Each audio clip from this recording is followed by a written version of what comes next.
ANC. He allowed them to participate. He even allowed them into that conference.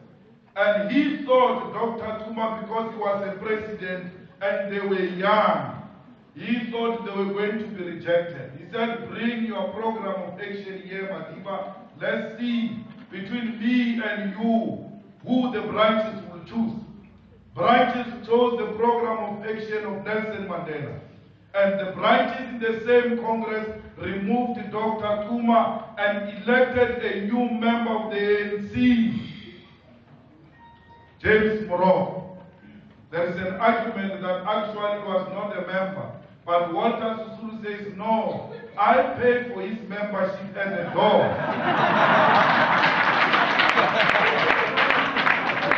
And after Walter Sisulu paid for his membership, Walter Sisulu became the Secretary General. James Moroka became the president. And he thought as a president he can do as he wishes and speak the way he likes. Nobody must answer. Every time James Moroka spoke in the National Executive Committee meetings, there was this guy who was also speaking a lot. And he stopped and asked him, actually, who are you? What is your position here? The same person who paid the membership for him. But that was the result of anger, exactly what the Secretary General of the ANC says. That youth was so angry to a point that they were ready to take anything that comes. And they took James Moroka, who had very little knowledge about the ANC. But the membership of the ANC in the whole country had declined at that time. If the records are correct, we had more or less than 3,000 members. And when James Moroka became the president and adopted the program of action of the Youth League and went to the ground to mobilize the people, the ANC within that period had more than 100,000 members and structures all over because of the program of action of the Youth League. That program was adopted. They had to go into action. There were lots of debate. President Mandela, volunteer-in-chief, led the struggle to do door-to-door and collect the demands of the people, which led to the People's Congress, 26 June in Kliptown, where the Freedom Charter was adopted. Following the adoption of the Freedom Charter, we know there were lots of mass actions, the defiance campaigns. Actually, Comrade Walter Sisulu, the political mentor of Nelson Mandela, when they resolved on mass action and agreed that they must no longer carry the dome passes, Walter Sisulu was the first one to call the media and banned the pass in front of the media. Following Walter Sisulu, it was Nelson Mandela who banned the pass in front of the media. They were not only just talking, they were full of action. Once they resolve, they act. There came a time when they had to now go and take up arms. People were scared. People thought it is not real to take up arms. President Mandela left the country to receive the military training. He was the first Mkhonto Wesizwe trained cadre. There is still a debate in Japanese here whether MK was a decision of the ANC or no. Because when they were busy debating, Mandela left. He went to be trained and came back, recruited others like Andrew Langen and others to go to the Soviet Union and then China. And then they came back and more others were recruited. Others were still debating whether it is correct or not.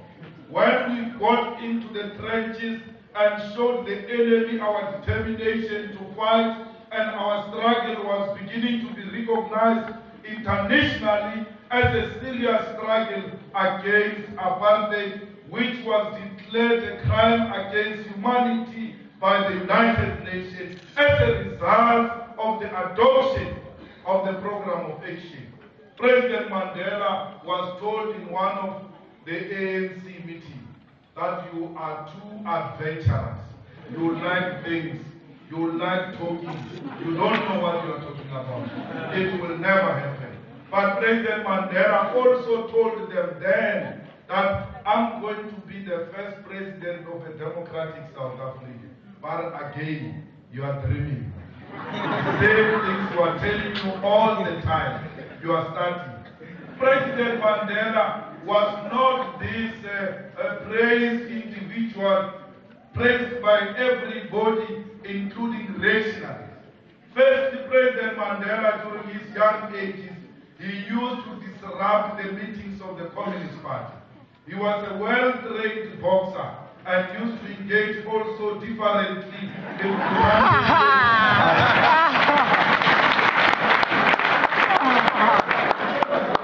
all what I'm telling you, it is in the long walk to freedom. These people are reading it upside down. They are refusing to tell the real story. Communist Party meetings were disrupted. He used to turn tables in the meetings of the Communist Party until Mtate Kotane took time to go to President Mandela's house and he did not find him. President Mandela came late in the evening. He found Mtate Kotane in his house. Mama Winnie was there. She's still alive. She tells that story very well. They sat into that meeting until the early hours of the morning when Mtate Kotane was explaining to Nelson Mandela the importance of communism in the struggle to attain our freedom. He did not understand that. He thought communism was a foreign concept aiming at infiltrating the movement by white people to undermine the African leadership. Mtate Kotane took him through. Mtate Kotane was never impatient with him. Mtate Kotane never called for the head of Madiba. As a true communist, he knew and understood that the responsibility of a communist is to educate politically and win over those who got different views. You don't call for the slaughtering of the young. You don't kill them young and destroy their future. That was not the policy of Mtate Kotane. When Mtate Kotane left Madiba's house in the early hours of the morning, Madiba was a changed person. Madiba was a defender of communism, including in the Rivonia trial. He had explained eloquently the relationship between the ANC and the Communist Party. That's what Mtate Kotane did. President Mandela served in prison for many years, but because Madiba was a militant, committed revolutionary, even when it was difficult, he never surrendered. He never begged for his release. The Boers asked him many times that we want to release you, but we are going to release you on condition you are going to stop the struggle in South Africa. We are going to release you on condition you will no longer participate in the ANC. He told them that that will not happen. The struggle is my life, and if you release me, I'm going to continue that struggle. After tasting prison, he was not theorizing about prison. He was in prison, but yet never surrendered to the apartheid regime. President Mandela, after 20 years in prison and the ANC exile, without any negotiation,